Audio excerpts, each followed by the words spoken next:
Hello there and welcome. Thank you for joining me today. Now, if you haven't as yet subscribed to the YouTube channel, please do me a favor by subscribing to the channel and clicking the notification bell so that you don't miss any of our upcoming broadcasts. Today, we are talking about 5 major causes of conflict in marriage.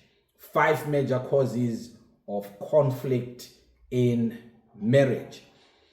Did you know that the marriage relationship is one of the relationships that has caused a lot of crisis, a lot of challenges in today's world? On the other hand, it is the same relationship that has caused greater joys and greater successes. So it has two extremes. On the other hand, there are others who are crying and suffering and struggling because of marriage. On the other side, there are those who are enjoying life and thanking God, appreciating God for their marriages. There are two extremes. But today we are focusing on 5 major causes of conflict, why challenges exist and maybe continue to be perpetuated in marriage relationships. I'm going to be talking about the 5 reasons. But I have realized with working with couples and personal experience that there are 2 underlying things that influence even the 5 that we are going to talk about. And number 1, it's knowledge or ignorance. And number 2, it's habits. You will see that all the things that we are going to talk about, the reason why they then become problems or challenges, it's either because somebody was ignorant or they don't know how to deal with that specific area, or it's because of a certain habit that they have nurtured and that they subscribe to. That's the reason why things tend to be going the way that they are going. So all the 5 that we are going to talk about, we have to look at them in the light of number 1, what do you know about that area? What's your knowledge, or what are you ignorant about in that area? Then number 2, what are your habits? What are you used to? What are you inclined to in those areas? What is area number 1 that causes most conflict and most fights in marriage? Number 1 area is in the area of finance. Yes, in the area of money.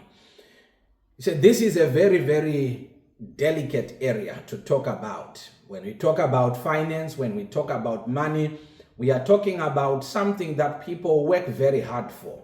We are talking about the sweat and blood of other people. We are talking about efforts and investments. And for that reason, you will realize that everyone wants to make sure that their efforts, their sweat, their investments are protected and well taken care of. And now, because there are 2 people involved and everybody needs to put a fair share of input in how the finances and the money of the family or the marriage is going to be managed, there tend to be crisis. Area of money. Every human being understands that we need money. Everyone understands that money is a key component of our existence. We need money to pay bills. We need money to put food on our table. We need money to send our kids to school. We need money to do a lot of things.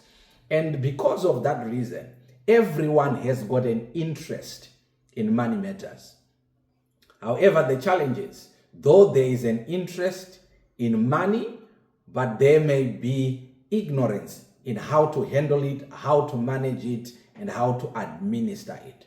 And this causes a lot of challenges in marriage. Let me pose a question to you if you are married. How do you manage your finances in your marriage? And how is it affecting your relationship? The way you are managing your finances, is it bringing about peace? Is it promoting unity? Is it promoting strife? Or you have come to a place where you're saying, I don't care. whatever happens, happens. This is the way I do my things. This is the way she does her things. How are you managing your money? This is a very crucial area. Now, the encouragement is, because when you get married, you are one people. You have joined to become one flesh. There should be no area. There should be no area, absolutely, of your life that you are not free to talk about, to discuss, and to work together cooperatively. Yes, there are differences. Yes, there are different views, different backgrounds, different knowledge, different way of doing things. But ultimately, our goal must be to come and work together, especially in this area of money.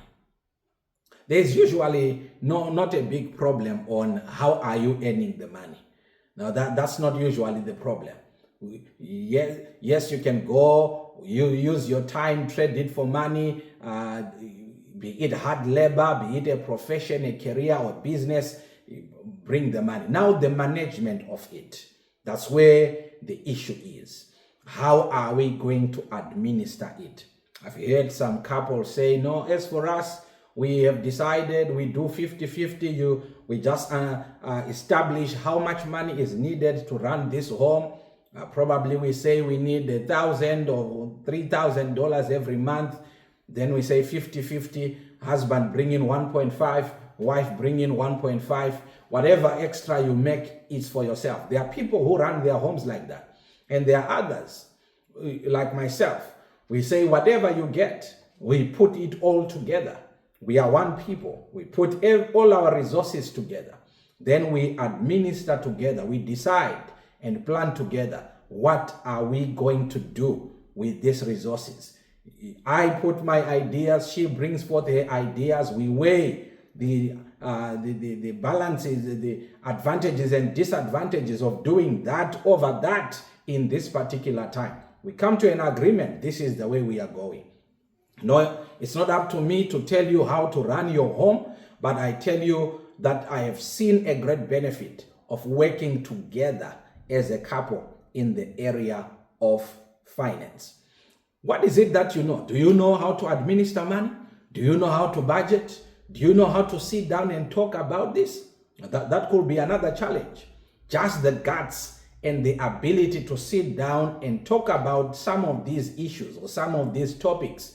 It's a big issue in some marriages. Now, because it's an area of high conflict, it calls that we must not neglect it. We must not ignore it. We must not leave it to chance.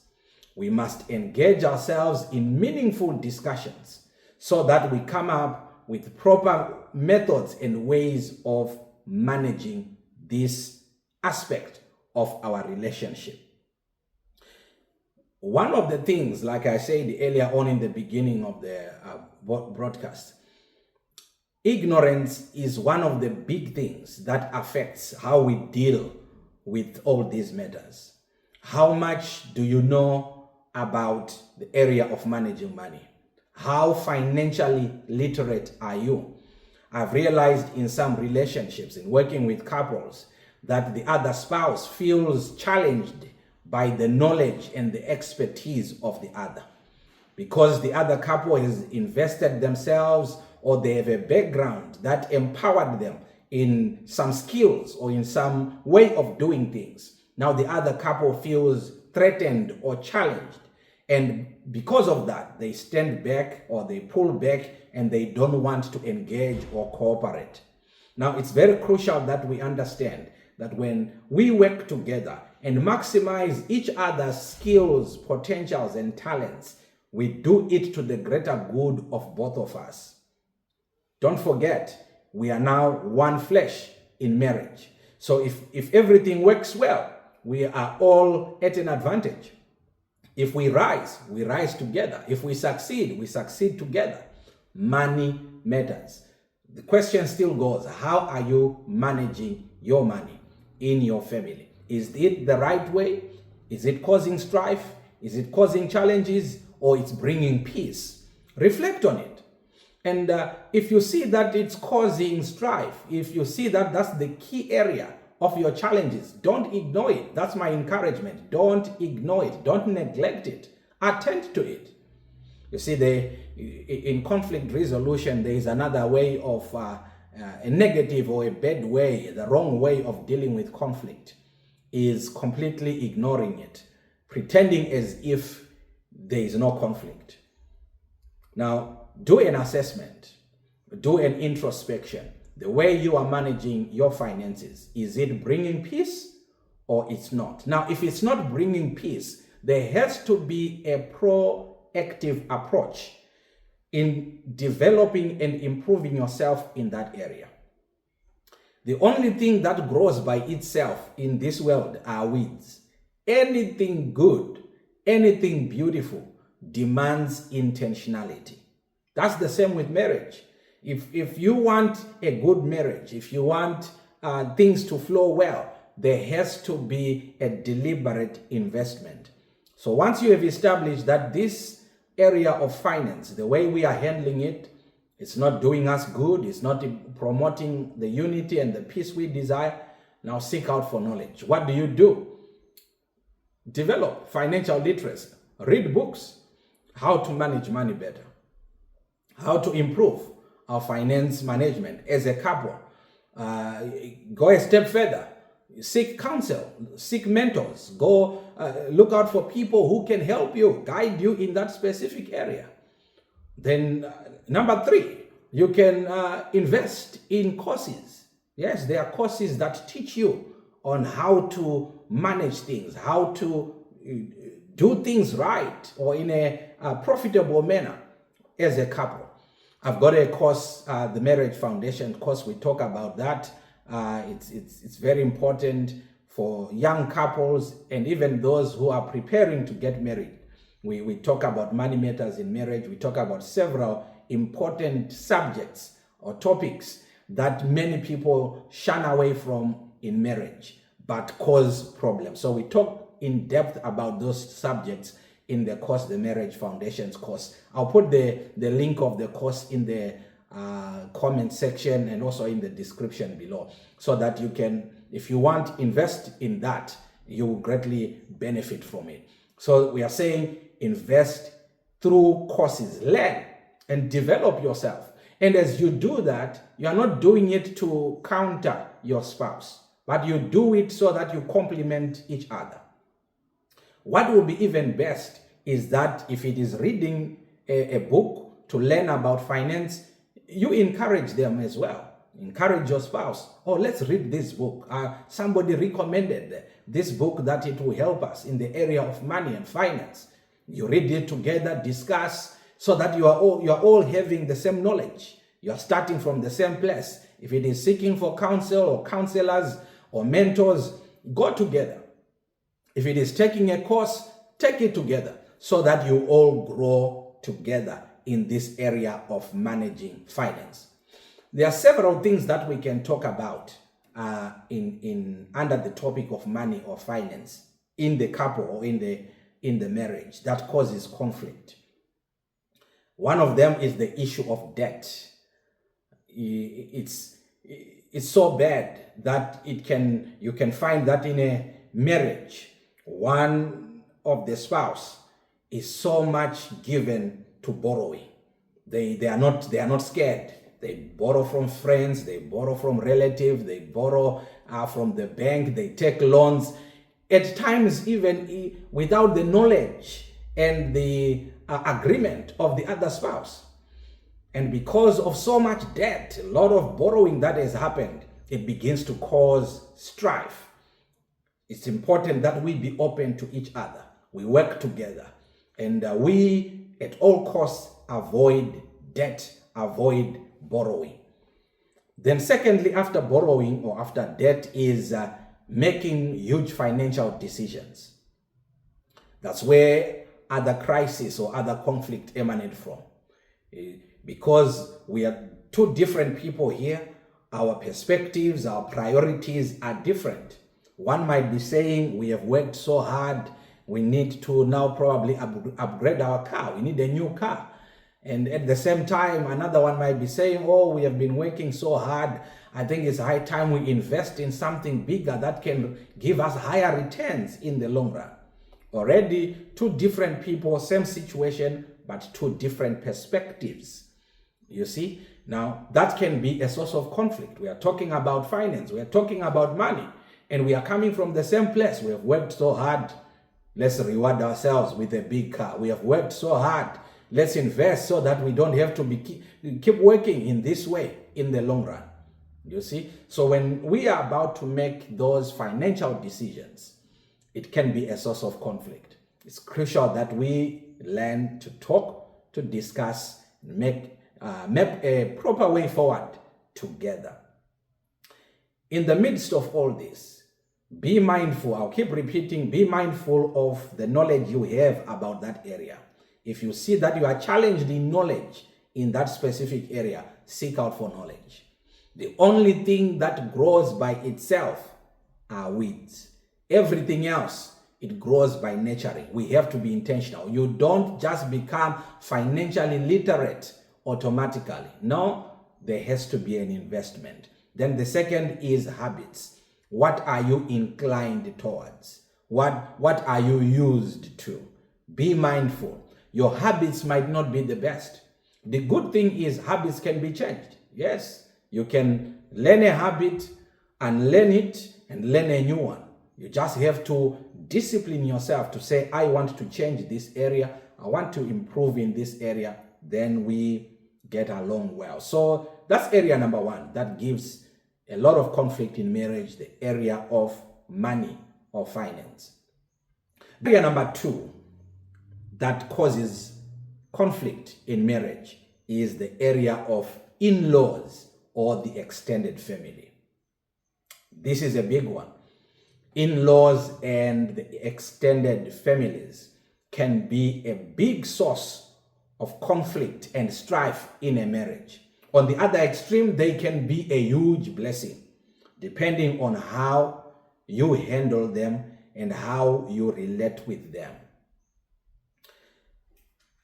The ground rule is, once you have become married, once you are in a relationship, the number one priority relationship for anybody in marriage is their marriage.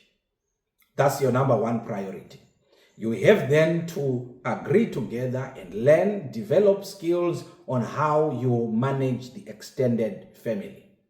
How do conflict arise through the extended families? It may be through expectations. You see, obviously, they are coming from a home, you are coming from your home, and both families have got expectations. When our daughter gets married, her life is going to be like this, and we are going to relate with their family like this. Your family has also an expectation. Our son, our daughter is getting married. Once they get married, we are going to relate with them in this way, and they will relate with us in this way. Already, that's a source of conflict, because when you come together, you might then realize that the expectation from this side and the expectation from this side, you can't balance them all. You can't balance. There is need for adjustment in both areas. And which side are you going to adjust first? And how are you going to do it? It can be a great source of conflict. And some in-laws may be very open and direct and blunt, informing you of their expectations, bringing you the demands that they want you to do for them. How are you going to handle them? How are you going to manage those? That can be a source of strife and conflict. Now, moving from in-laws, siblings. You see, there is a bond that is between siblings to the degree that if not well managed, it can affect marriage relationships, because my siblings feel that they are very close to me and there is nothing about me and for me that they can't enjoy as well. If it is a car, it's my brother's car. If it is a house, it's my brother's house. If it is that, it's my brother's that. Same applies with my wife. the siblings from her side will be saying, oh, we are very close. We've struggled together. We grew up together. We shared everything together. How can the story change all of a sudden? Her car is our car. Her house, our house. Whatever. Already that's going to be a source of conflict if not well managed. So you have to begin to learn and study, how do we manage these relationships? Of course, we prioritize this new home, this new marriage, this new family. It has to be prioritized. But do we cut out everyone? Do they all of a sudden become enemies? No, they must not be. They must be close to us, close enough that they are good support. They support us, they nurture us. But we balance, we manage the relationship to the degree that it does not cause conflict. It's very crucial. And like I said earlier when we talked about finance, some of these things don't come naturally. We have to learn them. And we have to look at our own habits because we tend to get biased to our own. Yes, have you heard the statement, blood is thicker than water? Though I don't know which one is the blood, which is the water, I'm not sure. But I've heard that statement over and over again. Now, we tend to feel for those who are my own. We tend to take the side of those whom I grew up with. It is very crucial that we are mindful of these things. We balance them out.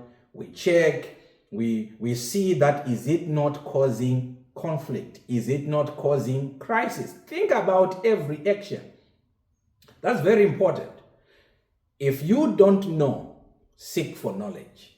If you see that the way you are doing things, the way you are handling or managing is causing conflict, don't ignore that area. Seek out for help. Go for a counselor. Take a course. Read books. Develop in that area. I'll keep repeating my favorite phrase for today. Nothing grows by its own except weeds. Everything else, we have to be intentional.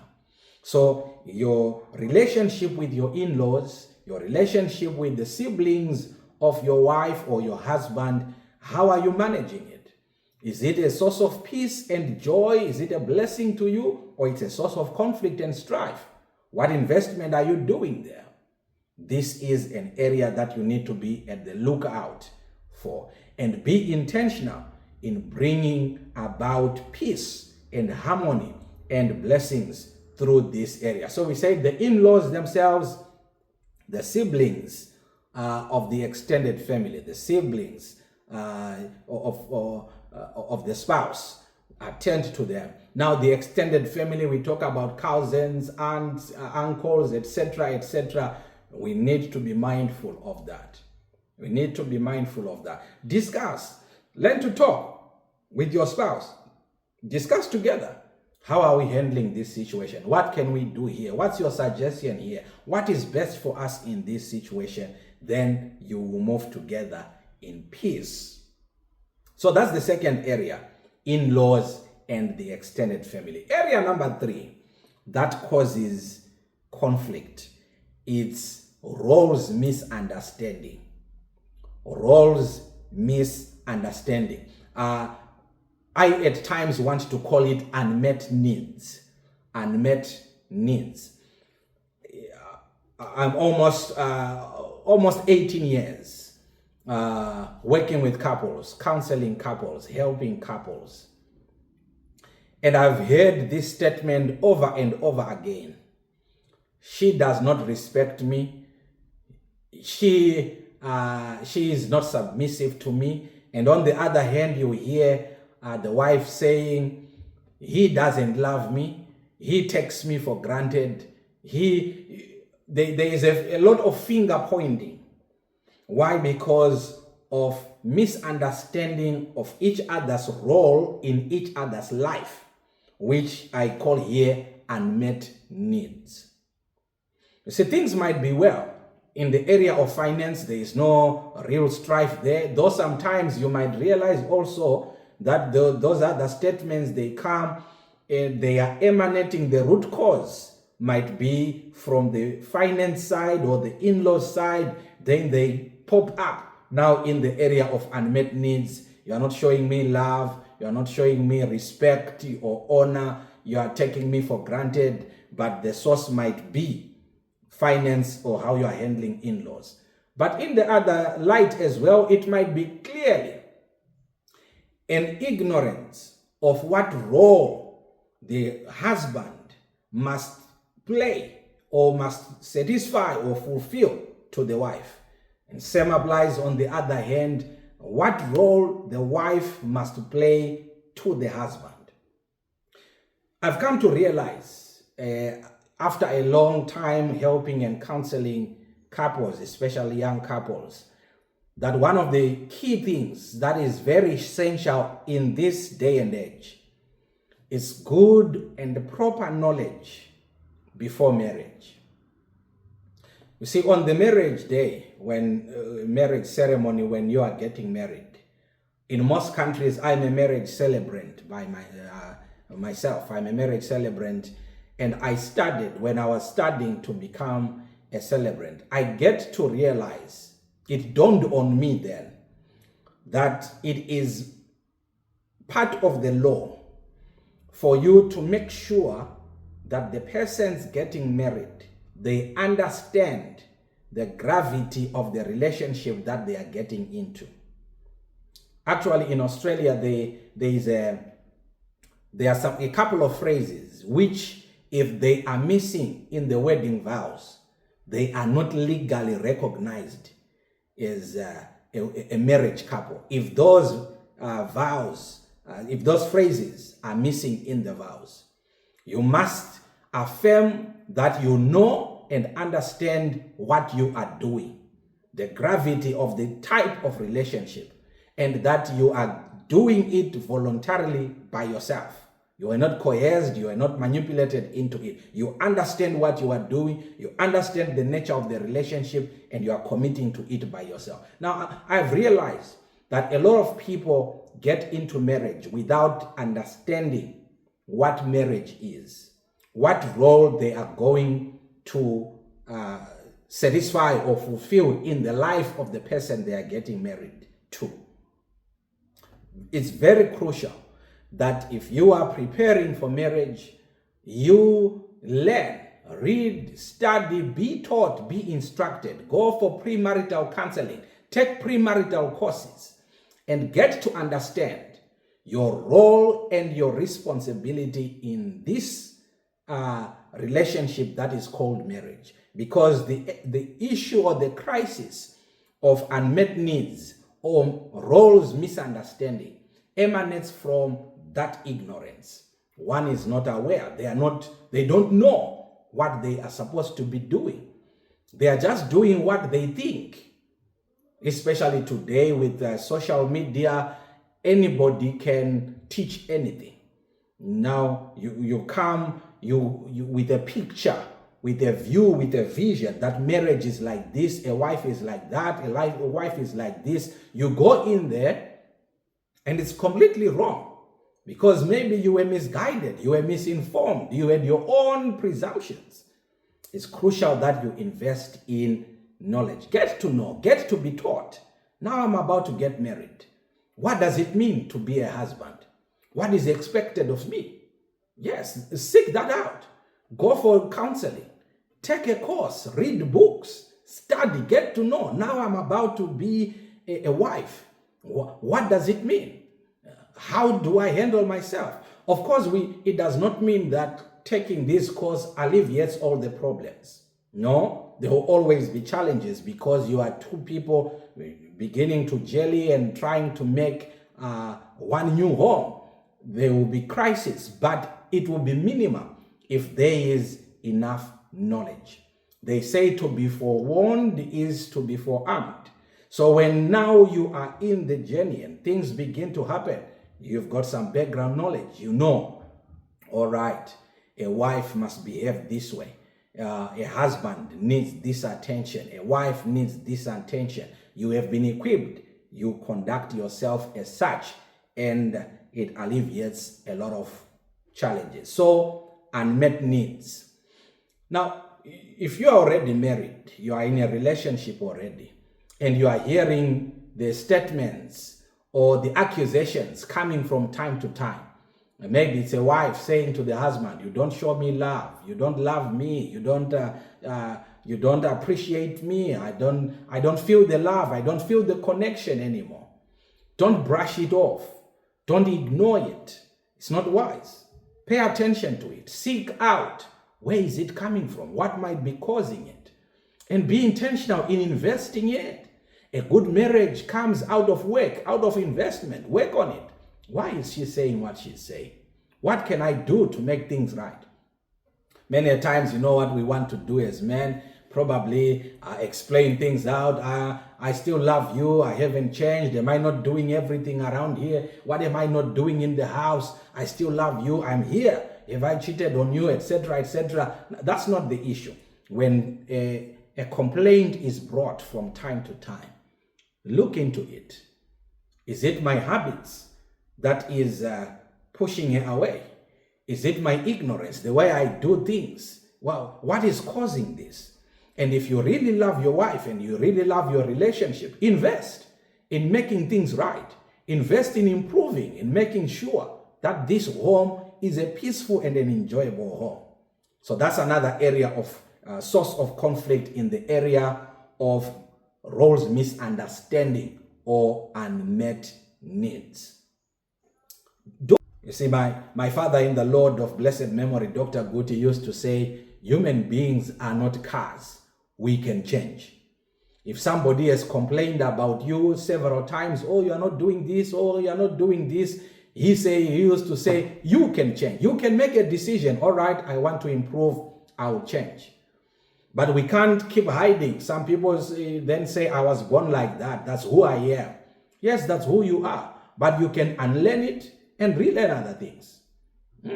You can unlearn that habit or that way of doing things and relearn other things. If you invest yourself long enough, you see that it's a possibility. Invest in a good marriage. Invest into a good relationship. Do your best. See, the way we invest ourselves in our careers, our professions, our businesses, so that we make good money, we have a good name, a good status in society, invest the same in your relationship. Area number 4, source of conflict in marriage, is in the area of intimacy. Oh yes, this is a big one. I will not share much on this one, but I encourage you, take the course, the Marriage Foundations course. I'll put the link in the description there. There is a section we talked in depth about why intimacy dies in relationships and what you can do to resuscitate it. Now, it's given. Life has several demands. Life naturally has a lot of pressure that it brings our way day after day. Being a husband, being a wife by itself, it's high pressure. Add to it being a parent, high pressure. Your workplace, a career, a profession, a calling, a vocation, whatever you do, high pressure. In-laws, extended family, all pressure. Church, community events, all those, high pressure. And there is a big challenge that all these pressures that come to us, they come to us to the degree that by the time we are left, the two of us, husband and wife, there is no more energy, there is no more strength, there is no more life for being intimate. But that's another area that we must guard jealously. Now, besides a few other areas, this is one area that makes the marriage relationship unique and different from every other area. The ability to be intimate, to share deep emotions with another person. That's what makes the marriage relationship peculiar. So it has to be guarded. It has to be guarded. And that does not come natural as well. That does not come by itself as well. It takes investment. It takes time. It takes learning to know, understand your body, understand your health, understand your spouse's body, understand your spouse's health, and work together to make sure that this area of our life is well guarded. The area of intimacy. And it's so said that a lot of couples, they don't want to talk about these areas. They don't want to discuss by themselves these subjects, but they will be bleeding from within because there are unmet needs or there are challenges. There is crisis and conflict in that area, but no one is willing to begin or to initiate the discussion on the topic. The encouragement is, this is an area of conflict. Now you know it. Look at it and introspect in your marriage. How are we doing in this area?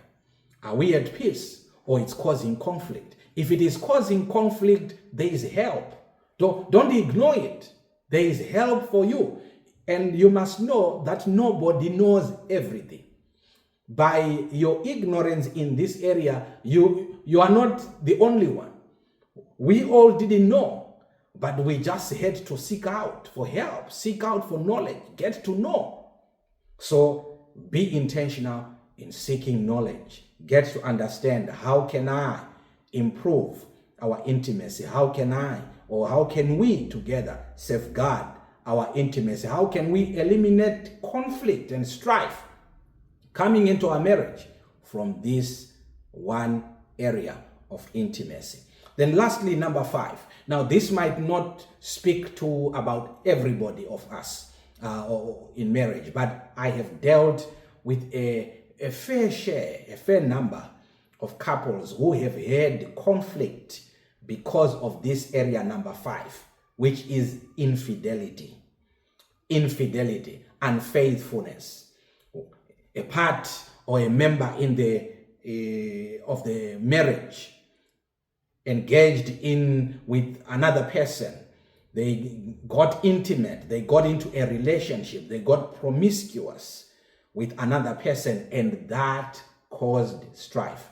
There are many families, there are many marriages that had to eventually break because of this infidelity.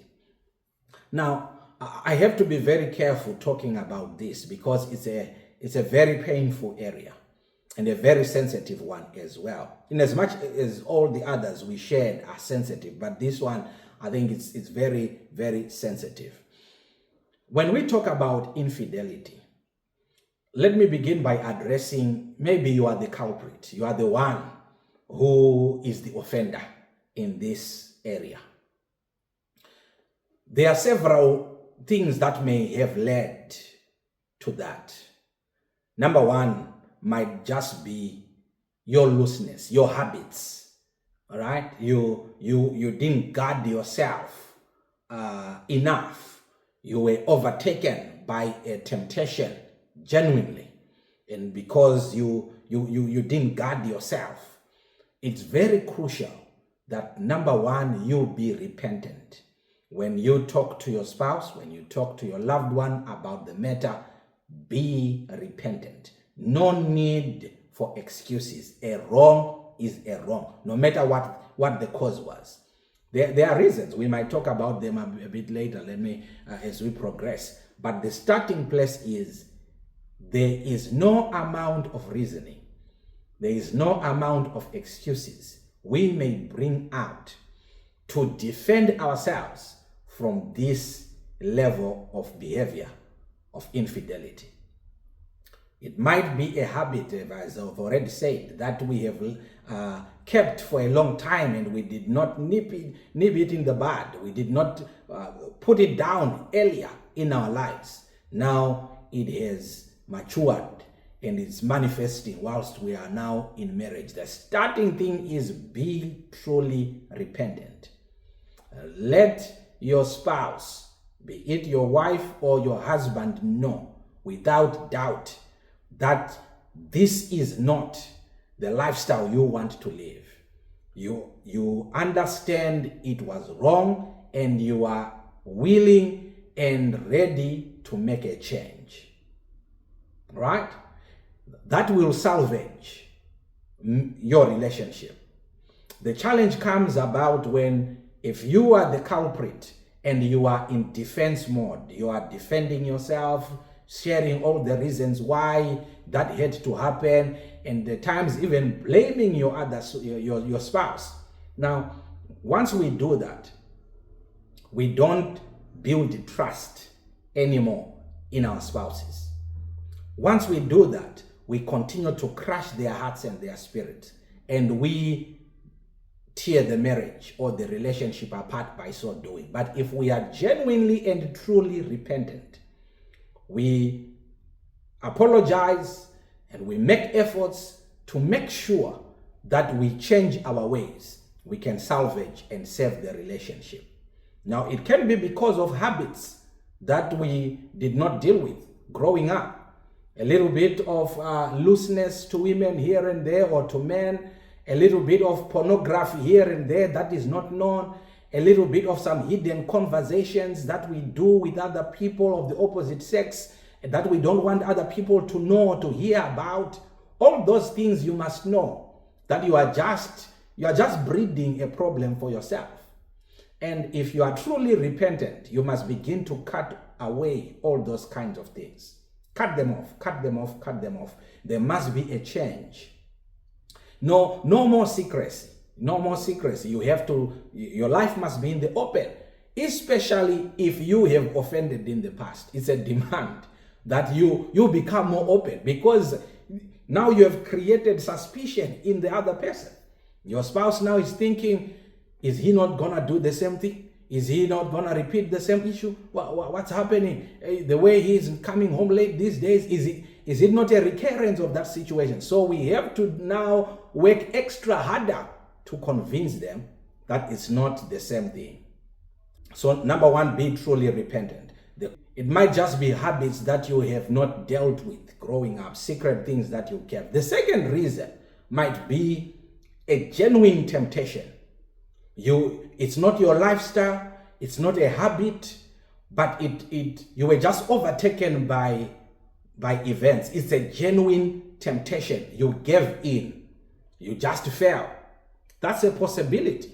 It's not your nature, it's not your habit, it's not the lifestyle that you want to live. You have nothing secrecy that you are doing, but it just happened in a moment that you were tempted and you fell. It's a possibility. We don't close that out. The same thing applies. Be genuinely repentant and let your spouse know. Then there are others then who do it as a way of revenge or fixing or proving a point to their spouse or to other people around them. Still, it's not justifiable. There is no amount of reason that can justify that behavior. Infidelity is not right, period. We have to work together using other means to promote peace and unity.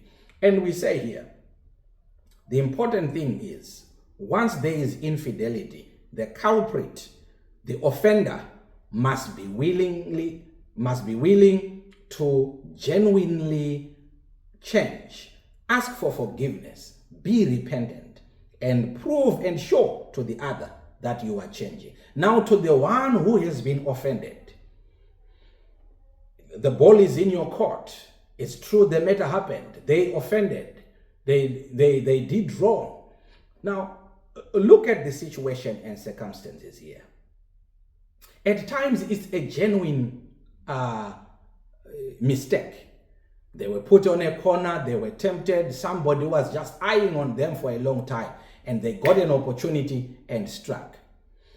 Maybe it's a habit. You saw some red flags earlier on, but you ignored them because love was taking over everything. Consider all things, right? Maybe it's a spirit, it's a spiritual force that's attacking your marriage, that's attacking him. Consider all those. Now, we don't consider these to determine whether I will forgive or not. That's a decision you have to make outside of any of this. You have to make a decision, especially if the person is repentant. They are committed to the relationship, they want to save the relationship. If they are repentant, be willing to forgive. It's up to you. You make your decision. Or it's okay, I understand. But now, after that, look at the matter. What really caused it? This may demand that there is counseling. There are counselors involved to look at the matter so that it is assessed Is it a habit, a lifestyle that needs to be dealt with? Was it a genuine mistake that just happened once and for all? Or it's a spirit, something spiritual that needs some spiritual intervention? Once that is understood, support each other on the journey of recovery. You are each other's keeper. Support each other to recover and continue building your marriage. 5 key areas that cause serious problems in marriage. Number 1, we said money or finance. Number 2, in-laws and the extended family. Number 3, unmet needs or misunderstood roles in marriage. Number 4 is intimacy. And number 5 is infidelity. Yes, thank you for joining me and thank you for staying through to the very end. Please share the broadcast with your loved ones or those who are planning to get married so that they prepare and get into this journey with knowledge and on a good foundation. God bless you so much, and let's meet again in the next broadcast.